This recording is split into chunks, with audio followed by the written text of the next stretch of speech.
What up, all you ho-daddies And gremlins. and gremlins? I'm not a Grammy. Maybe this is ho-ho-ho-daddies. Oh, there we go. Hey, I hey. just thought of that. This is Talking Down the Highway, a Beach Boys podcast presented by Strange Currencies Music. I'm Matt. I'm Glenn. I'm Tim. How you guys doing? Ho, ho, ho. Yeah, it's been a while.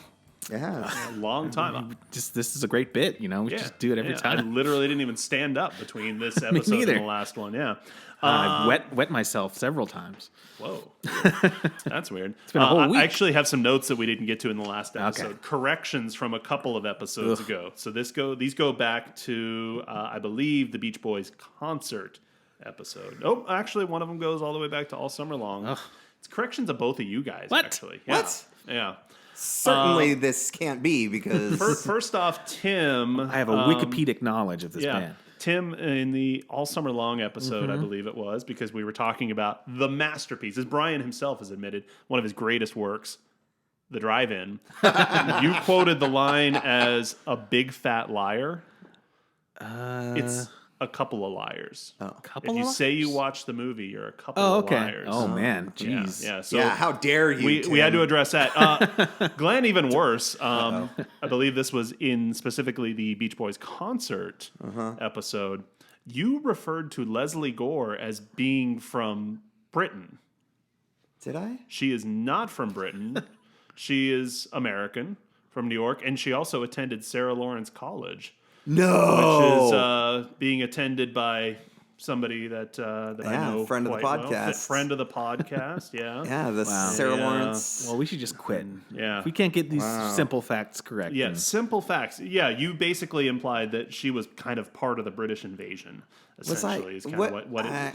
Okay. Yeah, Was so, I thinking Dusty Springfield? Yes, you were almost certainly, and I'm pretty sure you were thinking. Were we talking Tammy? The Tammy Show? Is that what we were talking about? Maybe you were talking about just all of the hits that were coming out. were in place, like Okay, in from that era. from the beginning of the British invasion, like that it was a long time before an American act topped the chart again. sort of And thing. my gaffe implied that Mike Love was talking to only one person, but he was actually speaking to the couple that was getting busy at the drive-in. Correct. For shame. For shame. So anyway, you guys, we got to We need run a to tight ship We here. need to up our game. We got to tighten things up here We do. and bring Especially it. when the stakes are high. Well, the this stakes are holiday really season. high. Exactly. Like Santa's not bringing you shit. Apparently not. If there are corrections that need to be made. Okay, you we know, got to so- get this right. We got to be nice, not Anyway, naughty. crumpling this paper up now. All right, thank you. It's been sitting on let's my put that behind monitor us. for my desk for a couple weeks now because it's been bugging me. Put that behind us. We run a really tight ship here, and if you guys can't keep up with that level of quality, then I will find new co-hosts. Wow. Al Jardine. Al, you can call me Al if you want to co-host. Yeah, just jump let on me- in. Yeah. And maybe Stamos for some balance. No. I don't think we have a zip line that runs here to to far southeast Portland. So yeah, there's no zip line directly here from wherever Stamos is. So we've already established in an earlier podcast that basically the only two ways in which John Stamos travels is via helicopter and zip line. Zip line, right? Or maybe a zip line from a helicopter. Well, that's Yeah, what we were talking yeah. about. Yeah, Huh. like it's one or the other. That's usually how he gets out of his helicopter. Is zip then lines out of it. Then he could. I mean, the helicopter is mobile. Shut up. He could fly here. I don't want John just like Stamos in my studio. a couple hundred feet over there. No. Zip line over and save the day. Hey, for the holidays, we Yeah. should bring them all in. Planes, trains, automobiles, whatever it You takes. can steal his helicopter. zip lines. Planes, trains, and and find zip Mike lines. Love Yeah. and push him off that fucking boat. yeah. So here's the other interesting thing. Planes, Trains, and Automobiles is a Thanksgiving is a movie. Thanksgiving movie. Yeah. Are we in the holiday season? Is this Thanksgiving season? Well, what is this? We're singing. We're doing kinda- Beach Boys. Yeah, We're we don't. implying In something. the open, we don't normally talk about what we're talking about, but Right, we've I guess kind of we can already do that. sort of already applied. Let's just say this isn't the open anymore, and let's take a quick break, and we'll be right back. okay.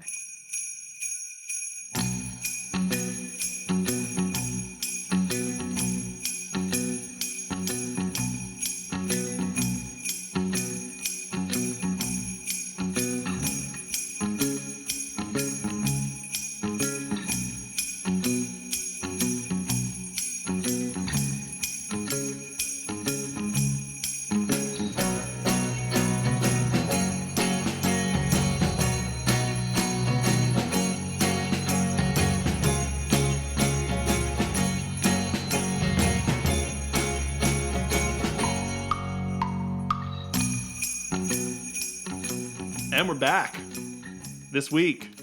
What are we talking about, Glenn?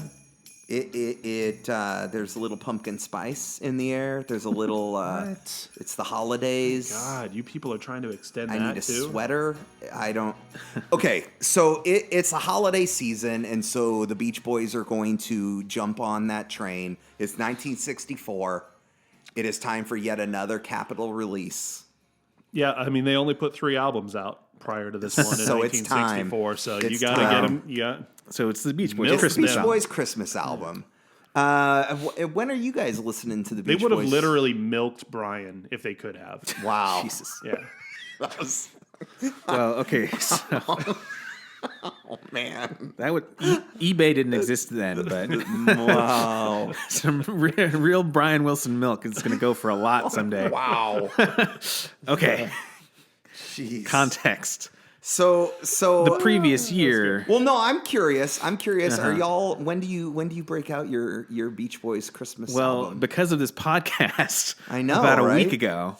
So November 7th or something. The funny thing is, we started talking about doing this episode like pretty much right when this album came out, because there was a post from, I think you sent it to me, from Brian Wilson, his Instagram account, saying like, however many years ago today, Beach Boys Christmas album Yeah. came out, and it was like mid-November, early November. Right.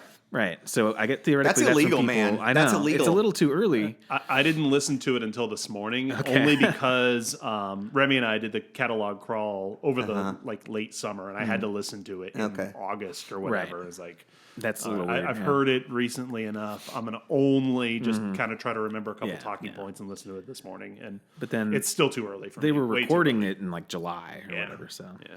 Well, there's a couple of trains of what's that saying? Train of thought?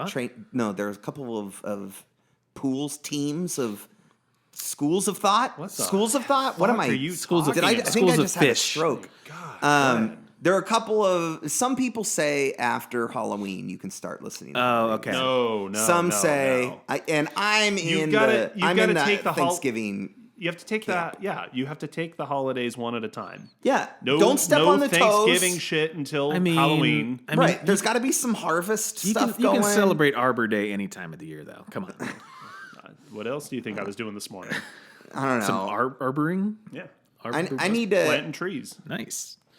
I need to enjoy some cornucopias, Yeah. some Yeah. indigenous. I need like a full month of cornucopia time. So, Yeah. so here's the thing as far as context. So this is 64. They're recording in the summer. The previous November also. Oh, hold on. Not just the previous November. Mm-hmm. November 22nd, Yeah. 1963, which Yeah. is what day? Oh, that's when Kennedy was shot. The literal That's day right. that Kennedy was shot. Yeah. Yeah, so we're talking about Phil Spector. Yeah. He Did and- Phil Spector kill Kennedy? Ooh, maybe. But if that's the case, then that means Phil Spector, in a way, wrote The Warmth of the Sun. Whoa. Wow. Okay. dear. Deep, deep cut. Dude Deep is cut. playing some 3D chess. All right. too much. So, but yeah, this still legendary Christmas album, I would say, from produced by Spector with the Ronettes. Phil and the- Spector? Spector. The spill fact. Okay, you know what I mean. We need to start this whole fucking section over again. Seriously, I had No. a stroke This has been earlier, a and now we're. disaster. No, it's been fine. Glenn's over there stroking out on the couch. Hey, whoa, easy. Oh, This is Tim is spill factoring all we're over the fine. place. Let's I'm making power through. crude and not very funny jokes about JFK. so Phil Spector's Christmas album comes out in '63. See, we're still going. It comes out in '63. So the Beach Boys have this. That's what was on heavy rotation for them the previous holiday season. Spill Factor. So they're like, we got to top Spill Factor. Well, yes. They're competing with Beach Boys, and now they're So- competing with. Little Saint Nick. special. Little Saint Nick had already come out as a single. I think what year was that? That was still probably after the Spector album, right? Does anyone know? I don't know. I didn't know that it was released that far ahead. Was it like a springtime release or something? Let's see. Because I mean, it wouldn't have been recorded a whole year before, would it?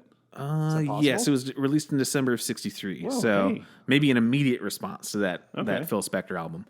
And they're like, we should do a whole thing, right? Right.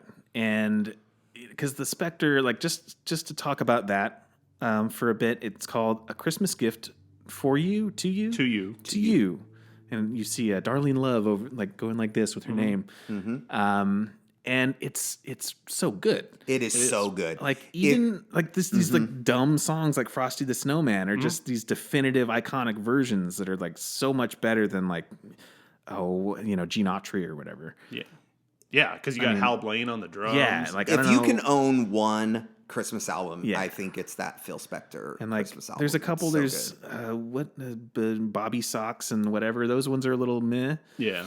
And I think the only Darlene Love one that really kills is Baby Please Come Home. Yeah, which is an all-timer. Fucking like there's no Mariah Carey song without that song, I think. And that doesn't even like I can listen to that one any time of year too. It's just a great song. It really is. And then the Ronettes versions of the songs are all really good. I mean, I somehow I think that they were Phil's favorite. Yeah. Santa Claus is coming. The Crystal stuff is great too. So it's perfect, and it's mostly secular songs, and it's all rock bands, it's all rock songs.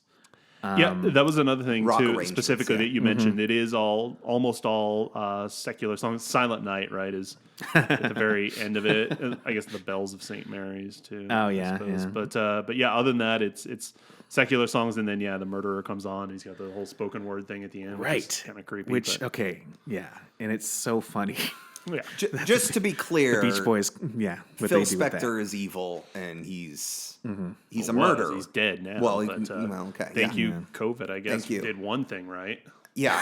Oh yeah, is that really that? Wow, I forgot about that. Yeah, that's hilarious. COVID ended Phil Spector. Yep. So anyway, this is obviously very inspirational to Brian because he already idolized the Spector. And the little factoid about the Spector album is that Brian played piano on Santa Claus is Coming to Town. He was in the studio, he's like, "Oh, can I play piano on this one?" And then he tried, and then Spector said he sucked and kicked him out, essentially. Oh, really? I didn't know that. So he got replaced. He got fired off of the album. So I don't know, but he's a total Spector fanboy. He thinks, let's make a Christmas album. We can make one as good as this, probably. And we've talked about how obsessed he is with "Be My Baby" and the Ronettes. Right, and he's doing all these responses to Spector, like "Be My Baby" or "Don't Worry, Baby" is a response to "Be My Baby." This is a response to "A Christmas Gift to You." So if Pet Sounds was a response to the Beatles' Rubber Soul, this Beach Boys Christmas album is a response to Phil Spector's Christmas gift for you, whatever. And like I don't know a whole lot about the background of like the actual recording, like the Wikipedia, which is as far as I'll ever go, is pretty brief.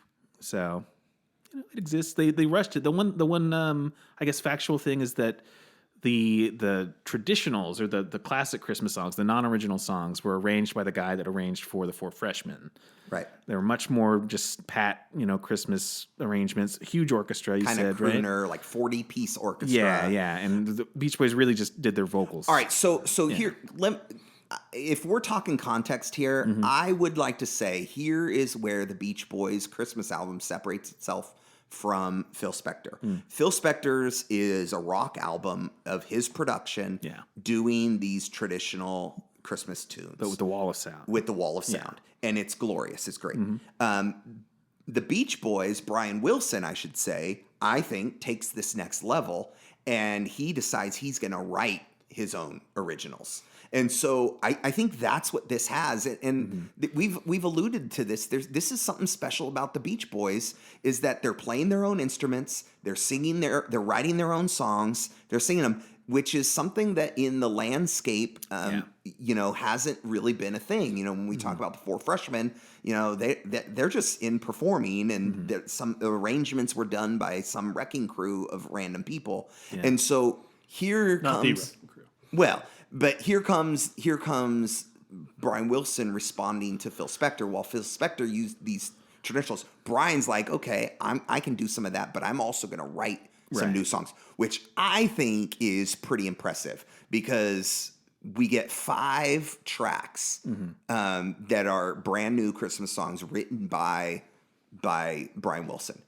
And yes, there's still some of the traditionals because how do you have a Christmas album without some of those standby? Because there's something about that needs nostalgia. So the B side is all kind of traditional. Yeah. Well, and there's also at least one original on the Spector one. That Baby Please Come Home. Yeah. Which Spector is credited as the writer of. Is the writer? Okay. So, but other than that, they're existing songs. And the Beach Boys, one of the things that distinguished them back then, even in non-holiday music, was that, they write their own stuff. Yeah. Like the Shangri-Las, the Ronettes, like they had writers, so they had original songs, but they weren't the ones necessarily doing it. Yeah. Yeah, because like the other Christmas, do you guys have any other like holiday albums that like the Ella Fitzgerald's that's pretty good.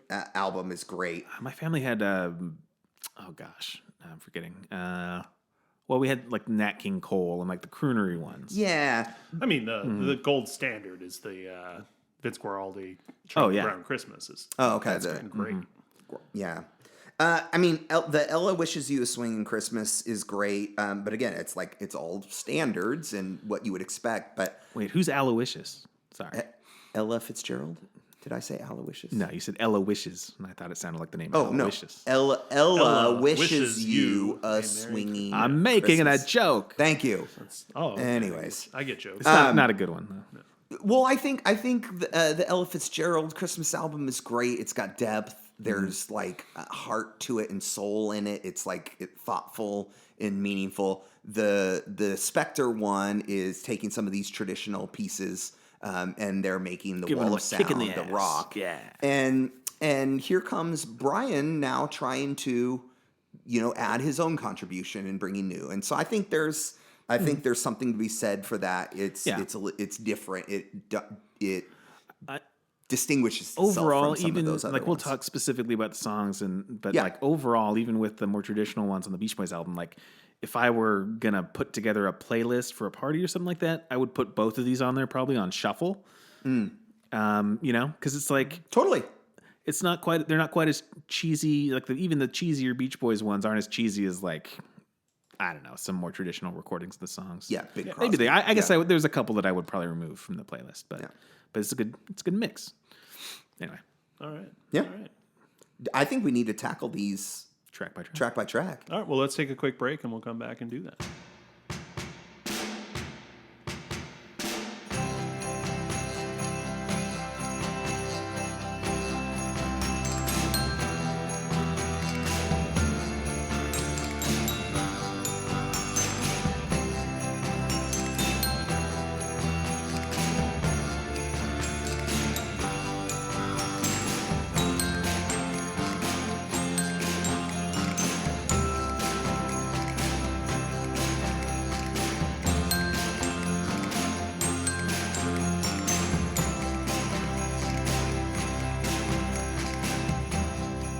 All right, we are back on Talking Down the Highway, a Beach Boys podcast. We're going to look at my favorite side of the Beach Boys Christmas album, the A side. This one right here. It's the superior side. That's Hey, one. it's the actually, you know what? superior side. Before we do that, Oh my god. we got. This, What are you holding we got over this there? Album What? cover. That is a beautiful. Let's maybe talk a little bit about this album cover. Huh? It sounds like it's time for an I episode guess, of Sound and Vision. What?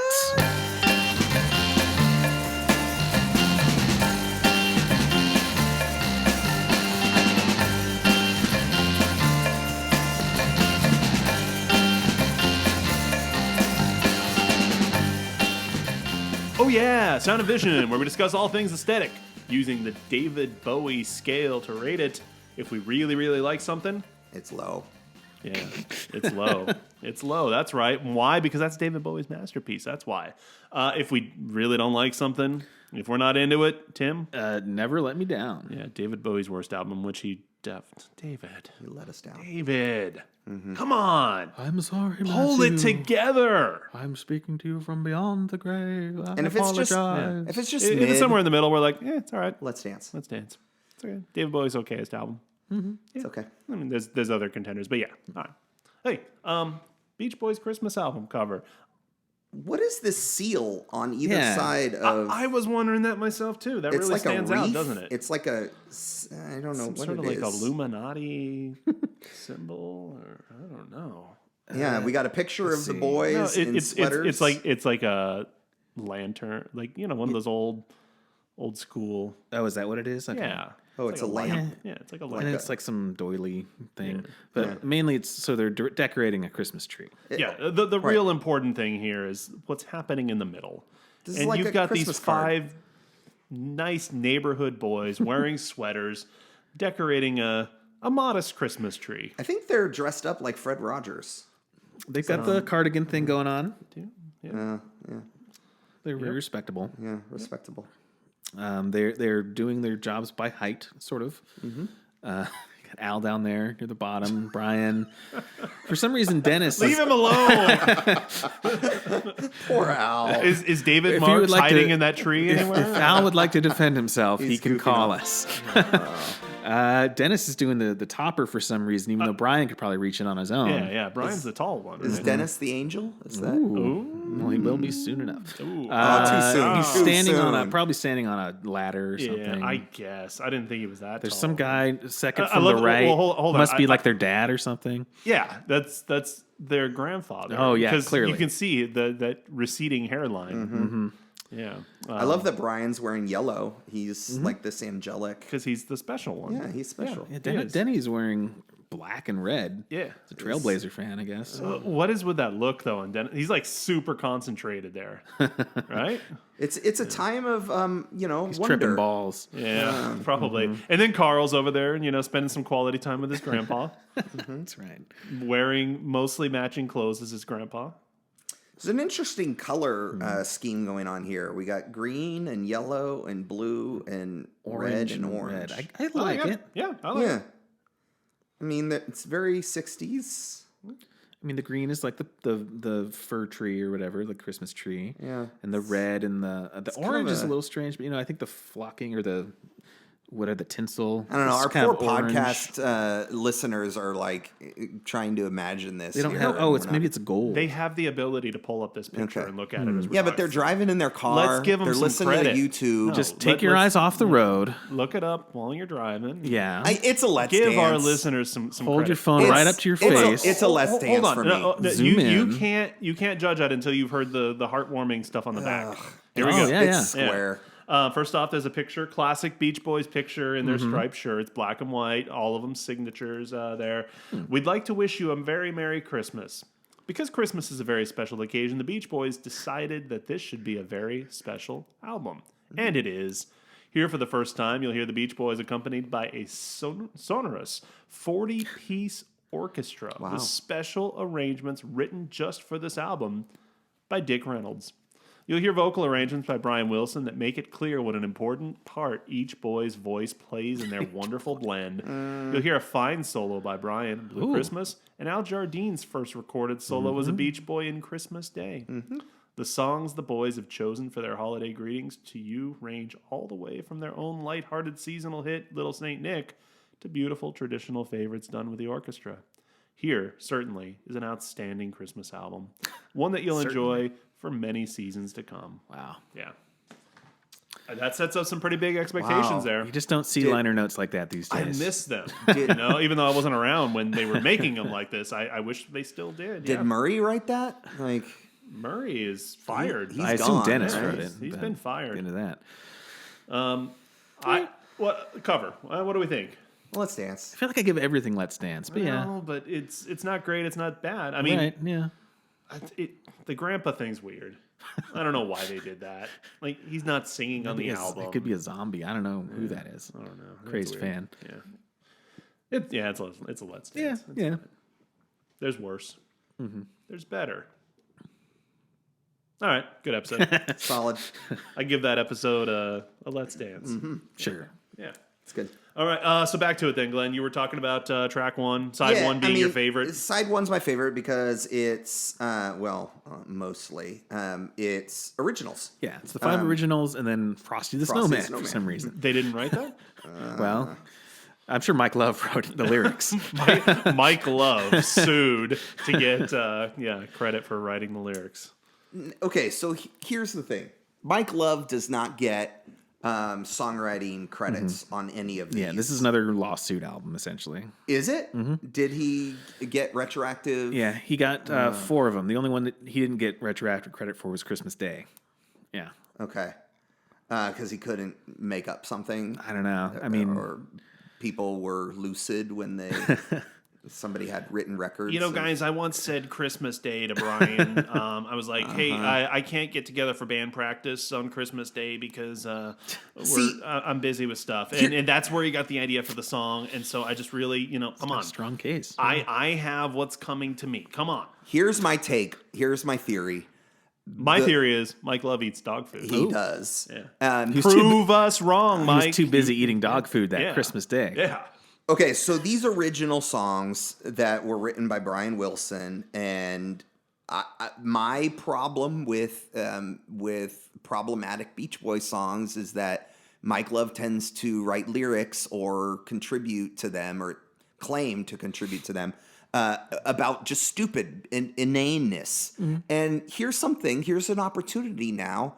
How can you mess up the holidays? It's like, okay, it's going to be... I can help out with that. It's going to be corny anyway. It's like there's nothing you can do. It's acceptable. Just ask my parents. There's a certain amount of corniness that is expected in a holiday song that you can get away with.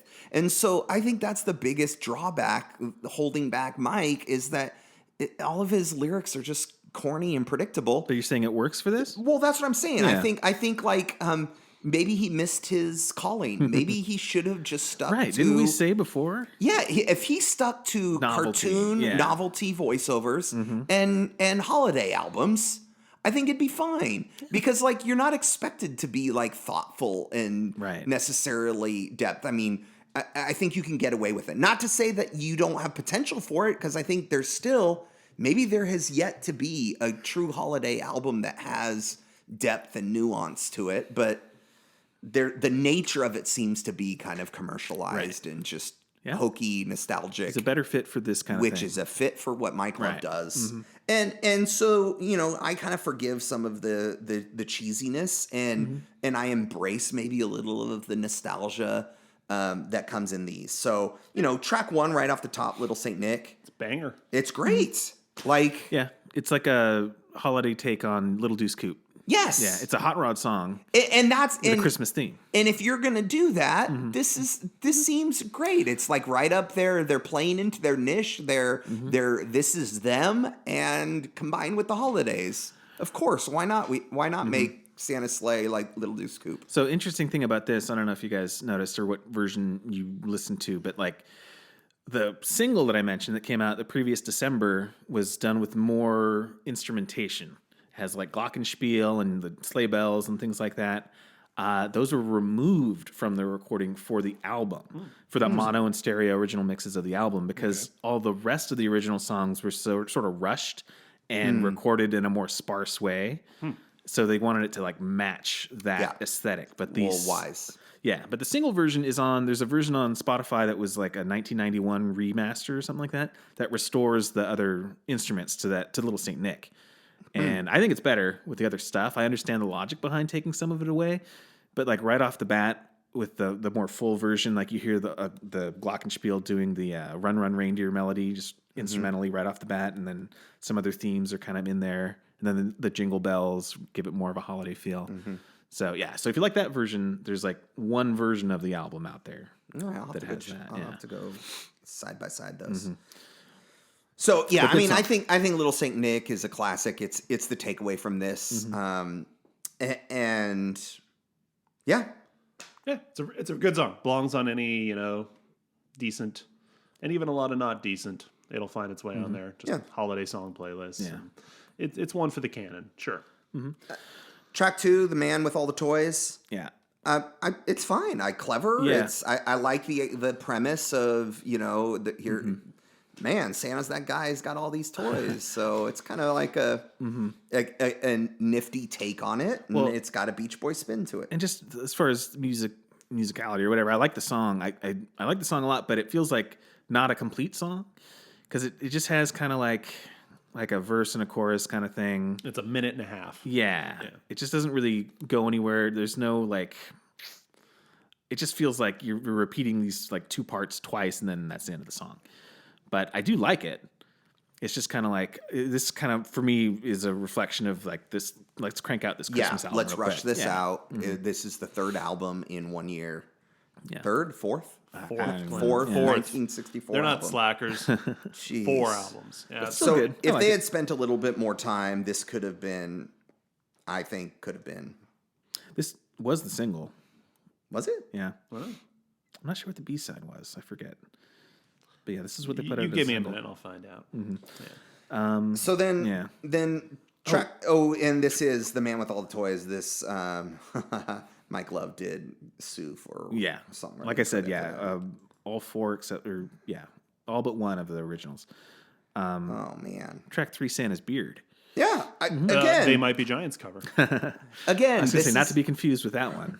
This isn't. I like the premise. It feels like corny in all Yeah. the right ways, and like I you like this one a identify lot. with this. It's This one like gets stuck in my head too. Yeah. Well, and it tells a story. It's like, I don't know all the lyrics, but it's like a little kid going to see Santa, pulls the beard off or whatever. That's Right. not really Santa. But I wanted to see the kid is Santa. excited about. I want to see Santa Claus, the real Santa Claus.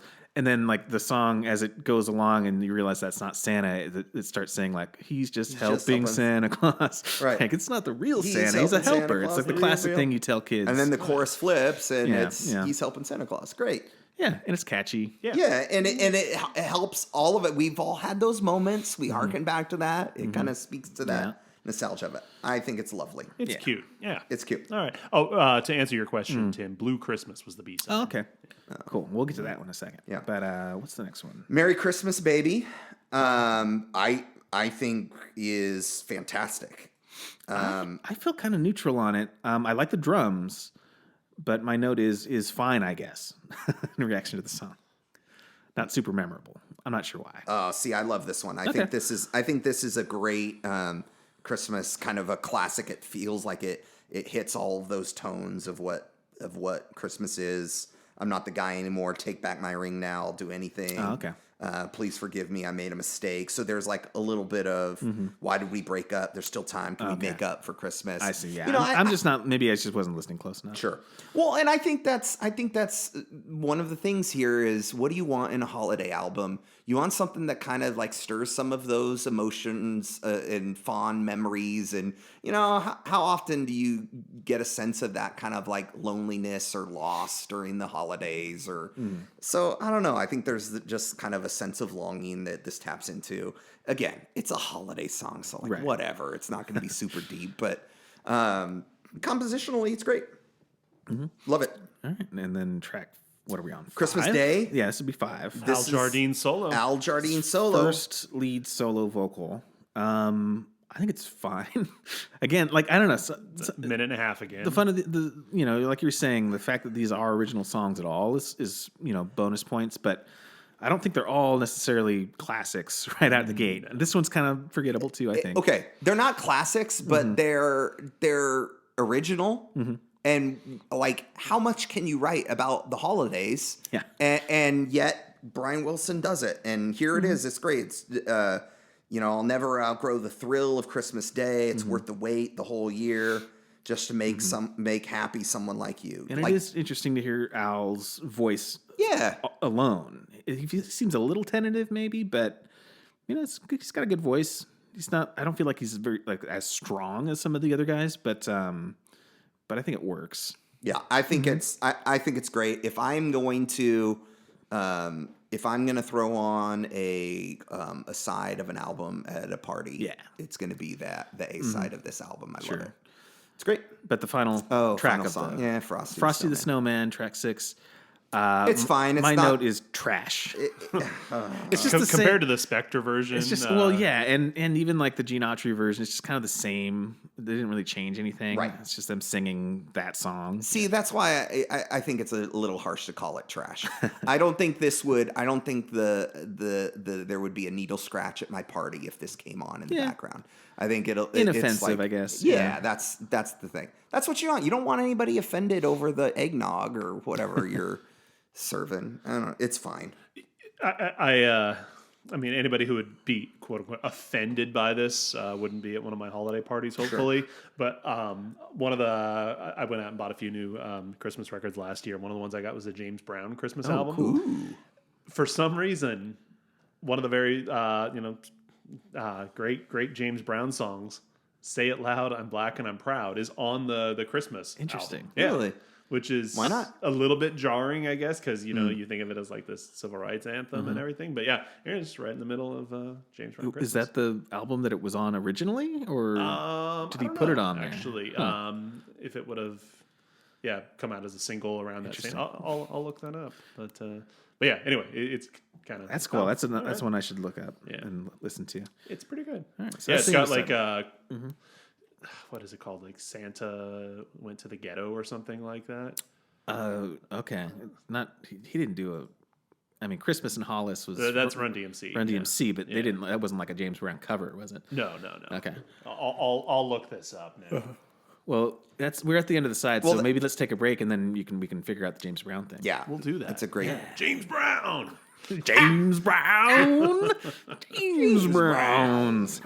Okay, let's not talk about Tom Tom Club. We could turn this into a Tom Tom Club podcast, Tim. No. All right, it's the Tim Tim Club. Oh, there we go. All right, we'll be right back.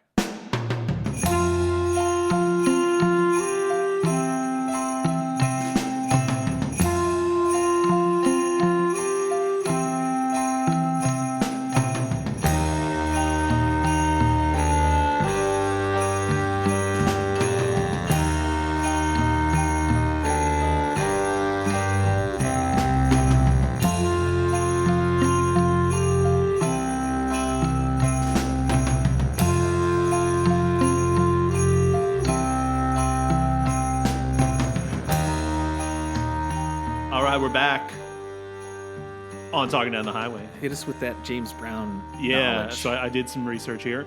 So A Soulful Christmas was probably, it looks like the first James Brown album to come out. Well, maybe not exactly, but right around the time, that Say It Loud was released. And so Say It Loud, that's a single. Say It Loud was a single, okay. Yeah. And then the album came out in December of 1968. But yeah, the first song on it, Santa Claus Goes Straight to the Ghetto. That's kind of a classic. Nice. But yeah, December 1968. So Say It Loud, I'm going to find the specific date on there. But it would have been in 1968, I know for sure. But see, I feel like we're playing out my assessment of the Beach Boys Christmas album is after side A, I feel like I would rather listen to James Brown. Yeah. August 1968. So yeah, it would have been the first album to come out. So it was just like convenient. Like, I'm going to put a new album. And this is the first new one I'm putting out since the single had come out. It was obviously not Christmas related, but hey, it's right there in the middle of the album. You flip on side B and it's the first track. That's funny. Yeah. All right. So let me. Speaking of side B. Speaking of side B. Okay. I'm just gonna go in. My initial take was I wish side B was side A.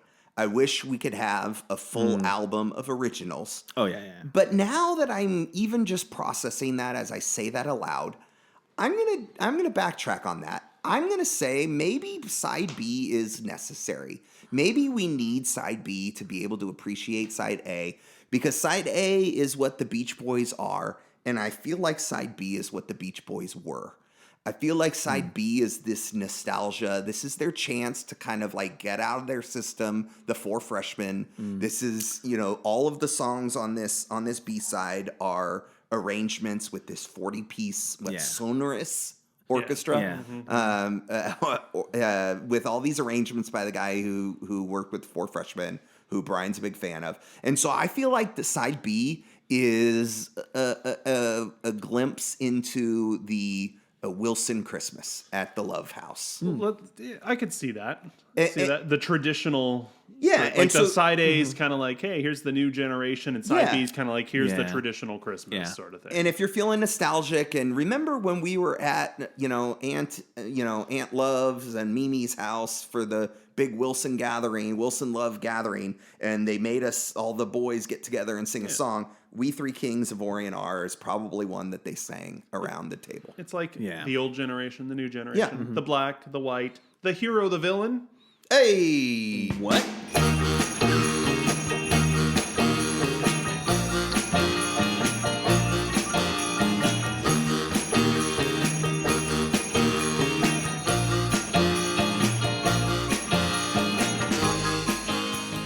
That's That's right. It's time for Heroes and Villains, where we discuss the heroes and the villains, whatever it is we happen to be talking about this week. And this week we're talking about the Beach Boys Christmas. Yeah. Heroes and villains. I got a villain. You do? Okay. Yeah, but let's start with heroes, I guess. I mean, Little Saint Nick. He's the man with all the toys. Well, I think Little Saint Nick is the name of the car. Oh, okay. Well, the man with all the toys. I have clearly paid zero attention to the lyrics. Not Santa's of beard. That holiday classic. John Flansburgh, hero. Okay. Yeah, Santa's beard, right? Is that Santa's beard? I don't. Classic, different classic song. I think Once a year, my friend matter. puts on a red suit. Yeah. Okay. I love that song. It's so good. It's good. If you don't know Santa's Beard by They Might Be Giants, or just the whole Lincoln album in general, Oh, yeah. people, go check it out. John Flansburgh, he's the hero. Okay. Yeah. Okay, sure. I'll accept that. Yeah. I mean, Linnell's cool too, but Flansburgh. Yeah, I mean, I prefer Linnell. I'd totally. Well, as a musician, I would totally hang out with Flansburgh. Yeah, any day of the week. Linnell might be a little Is weird. this a They Might Be Giants podcast? It can be. Okay. We are kind of trying to have to think about who are we doing next. But all right, I have the villain though. Okay, yeah. Who's the villain? Because I don't know the villain. This is a 40-piece orchestra. Okay, there's a lot of people, 40 apparently, in this orchestra. One person could have been playing two instruments at once. Most of these, Is it the piccolo? most of these names, I just kind of scroll through and I don't take any note at all. I've never heard of Cliff Hills or Frank or Bones Hills. Howe. You gotta get into Cliff Hills. Bones Howe sounds like he might be cool to hang out with too. I want to go get a beer with Bones Howe and John Flansburgh. Okay. There's a Paul Schur, which kind of reminds me of Pauly Shore. So that sounds that's familiar. a thing. Paul Schur. Okay, but on the French horn, there are multiple French horn players. There's at least 3. Gene Simmons? On the French horn, David Duke. Oh, Jesus. Oh! Yeah. Wow. That's an unfortunate. Yeah. Yeah. So I you click on his Can't page. support that. You click on his page in Rate Your Music, and it only takes you to something called Disco-fied from 1976. So I don't think it's the infamous David Duke here, but Please no. Yeah. But anyway, I Can you just figured. imagine? Yeah. There we go. David Duke playing French horn. That's a good villain. Sure, that is a good villain. Okay. I figured we'd be pretty well covered on that. Yeah, that's solid. And then, of course, villain. Mike Love. And Mike Love. Of course, yeah. Well, we're going to get to Mike Love's Yeah, we're going to get to villainy in a his star little moment bit. in just a minute here. But yeah, all right, good Yeah, episode. solid. All right. Yeah, We Three Kings is fine. So this is it's track- them. yeah, It's track them one. sitting around. Yeah. I like it. It might be my second favorite, only because it just is a very vocal forward, Yeah. and it just reminds you that these guys are great singers. They're great Right, singers. right. Yep. They're And great singers. I like this song in general. Yeah, I do too. I'm not usually into the religious Christmas songs, Same. but I do like this one. Yeah. I had this is a side thing. When I was a kid, no. The We Three Kings, California Raisins. Oh, They did a California version, Raisins, right. which I loved. I was going to say something else about something else, but that's not what the thing was that I thought it was. So never mind. I think it's California Raisins, which is why I like that song a lot too. And it gets kind of rocky. Anyway, and there's like a camel involved. Yeah, Camel was awesome. Well, so actually, I think the We Three Kings predated the California Raisins. It was that claymation Christmas Oh, thing, right. which Right. the California Will Raisins Benton, were the yeah. big breakout stars of. Right. I don't remember what song the Raisins had sung in that, but anyway, Probably heard it through the grapevine. I don't know. for Christmas. Oh, maybe not. I guess It was a not. claymation Christmas. Yeah. But anyway, No, I thought it was. That's We a Three great Kings. show, though. it was, I need to- Will Vinton, Portland guy. Portlander, yeah. Yeah. Yep. Let's do that. Mustache guy. All right. Hey, So if any of you are curious, there's a pretty good article out there on Strange Currencies Music about the importance that the California Raisins special That's right. had on one Tastemakers. particular member of All right. Strange Currencies Music. Just saying, interesting. that's one of it's. I think it's the Haven't first read it. good article I wrote Not for that. familiar. Not familiar with that website. Check it out. So track 2, Blue Christmas. Blue Christmas. So there's Elvis. there's potential here. I feel like I talked about how there's a little corniness to all like holiday music, and I think there's a little bit more depth that's potential, and I think Blue Christmas maybe scratches some of the surface of that. There's something about the holidays with loss and when you get stuck with a bunch of family members that maybe you do or don't get along with. There's a lot of tension that can arise around the holidays. I think there's a lot of depth and potential for like emotional, like honest lyrics. And I think Blue Christmas kind of touches on that, but it misses here. It's got like the there's like pickle. It's like this jaunty little orchestration, and it's supposed to be this sad. Well, and it's the unsexed version of the Elvis song, right? Like, sure, Elvis at least has a little bit of a groove to it. Yeah, and it's his voice. But I think there's also something that there's a melancholy that could be tapped into that wasn't. And I think one of the things that Brian Wilson does really well is with those Beach Boys harmonies, he has that kind of haunting. Oftentimes those chordal harmonies. This is like just a solo. It's a solo, yeah, right? Yeah. It's a solo, so it's one voice, so you lose that, and it's like, what are we really listening to here? Gotcha. This is Brian crooning over an orchestra. I do like Brian as crooner, but I think everything you're saying is correct. Yeah. So I think that's why this one misses, because I would love for Brian to maybe tap into some of those honest emotions about holidays being difficult or challenging or sad or whatever, and when you have multiple voices too, you're right, you can do more complicated things like right sad sounding chords or melancholy or whatnot. So there's that one. Let's move on to the highlight, people. So Santa Claus is coming to town.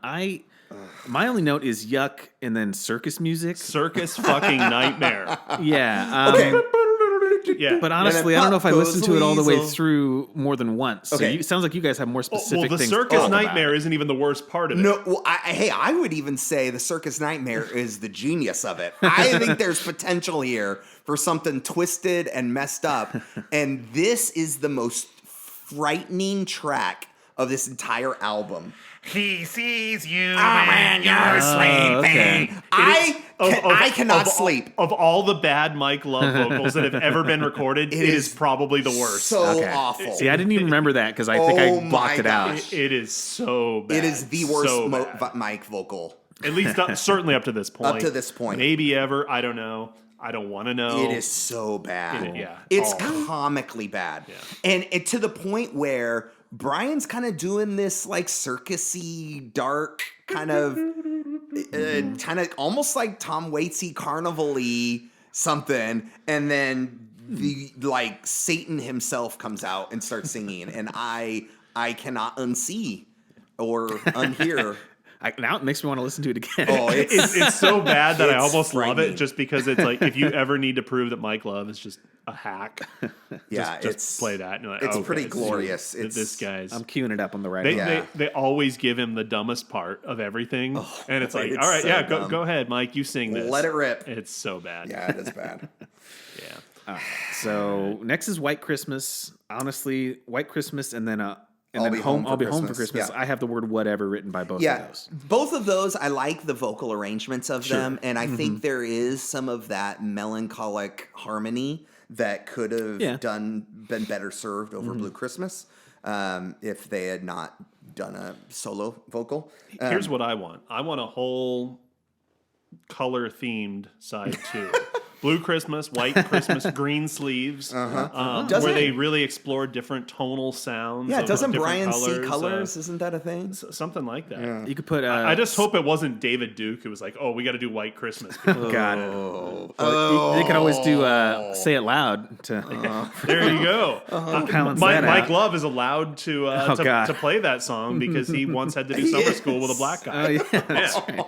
Civil rights pioneer Mike Love. Student demonstration. He's friends with Muhammad Ali. Yeah. Brother. Yeah. All right. So these two are kind of the same. Oh God, I forgot about that. We have to drop that special episode next time we have a break, people. If you've never seen Mike Love's Hall of Fame speech, oh my, it is one. Yeah. All right. He defends it in his autobiography too. Sure he does. It's pretty. Yeah. Okay, so last track, All Lang Syne. Hilarious. Oh wait, no! You skipped "I'll Be Home for Christmas." Yeah, no. I was talking about them both together as being you like were. Christmas. I'll Be Home. Yeah, they're fine. I like the arrangement. I'll Be Home for Sure. Christmas. Yeah. Again, it's got that melancholy, and it sounds like a light Frank Riddle. Or Nelson Riddle, sorry, for Frank Sinatra. Yeah. From the Nelson Riddle, Frank Sinatra, compilation. This whole B-side stuff has from the a lot 50s. of that Okay. 50s got crooner, that, Lawrence Welky. And this one works for me more than any of the others on the Okay. B-side. I would not, the needle would not scratch at my Christmas Okay. party if Yeah. White Christmas or this version of I'll Be Home for Christmas either comes out. I guess the only real needle scratcher is that Santa Claus. Yeah, yeah. Oh, yeah. Okay, but the final track and here, maybe Dennis in Auld Lang Syne. Well, I was gonna say this. I listened to this album like before I actually listened to the whole Christmas gift to you, the Phil Spector album, which I'd heard most of it before. I don't think I had ever heard the Silent Night at the end of that. And so once I heard that, this became so much funnier. Right. Because it's literally just the same thing. They're like, Dennis, you do it. You do the Phil Spector. And he note fucks at up the end. even. He like stumbles a little bit speaking. So it's the boys singing Auld Lang Syne. Right. And then at some point the volume comes down and you hear, "Hey everybody, it's Denny. Speaking me. for the rest of the guys. We just want to thank you for listening to our Christmas album."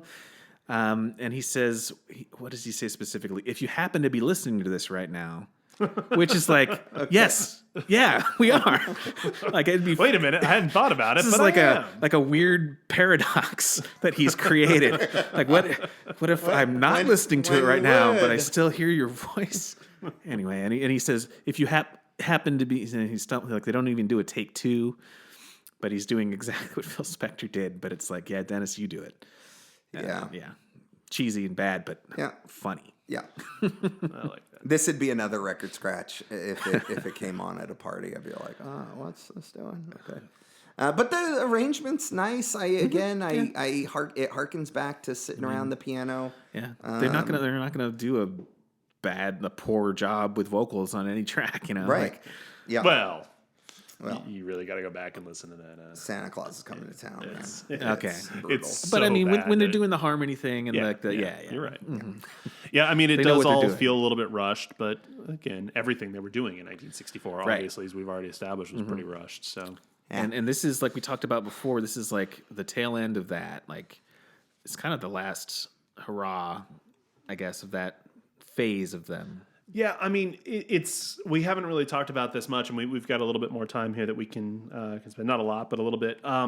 How does this then kind of fit into that sequence of what we have talked about and what we will?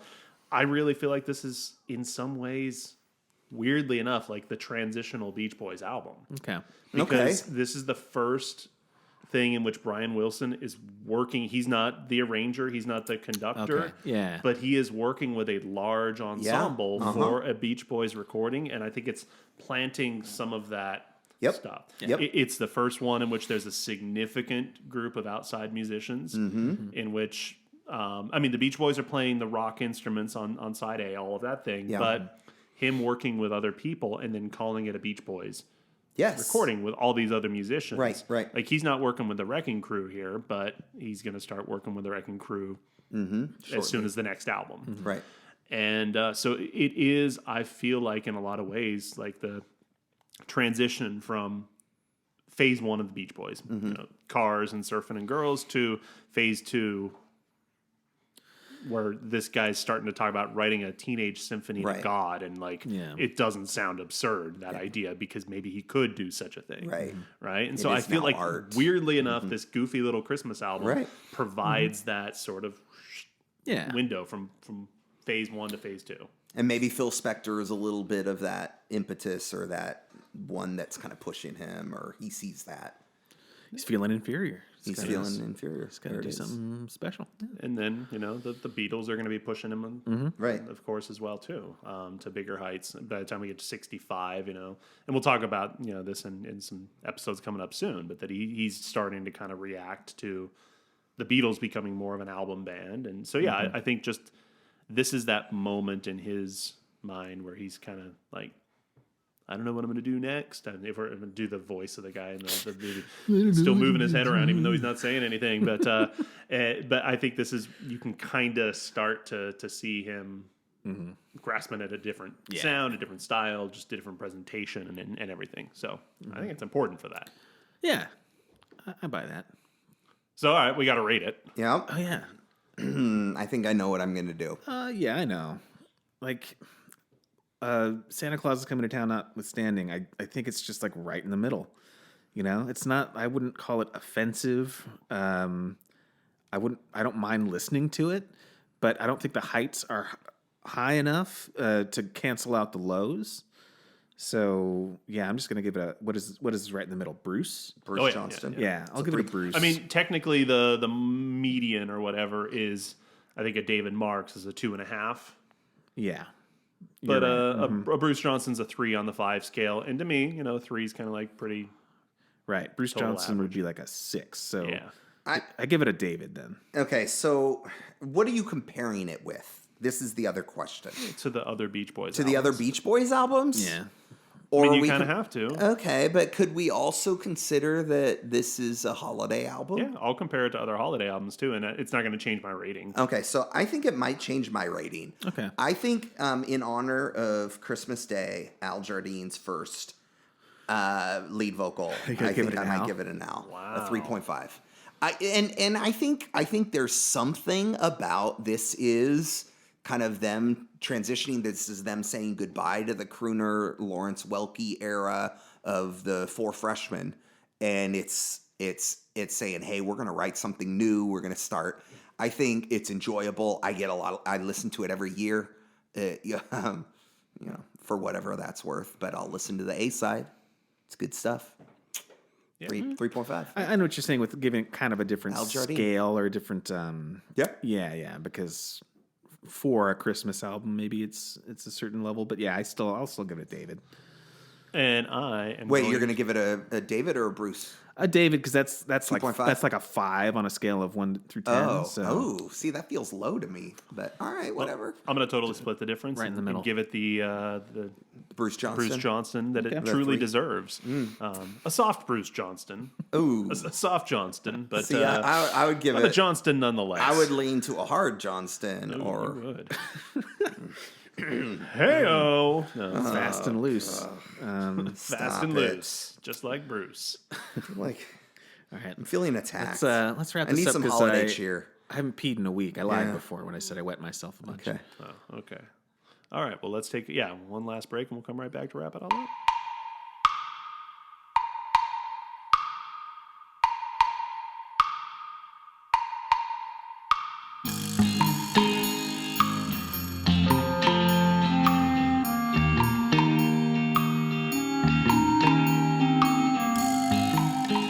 Thanks for listening to our sweet, sweet royalty-free music. If you happen to be listening to this, What in the hell are you doing, Glenn? You don't bring us back on the. He's doing a Denny. We hope that you have enjoyed okay. this episode as much as we enjoyed making it. Send us some money so that we could go on a holiday vacation Yeah. to the Beach Boys cruise. See, I appreciate the bit.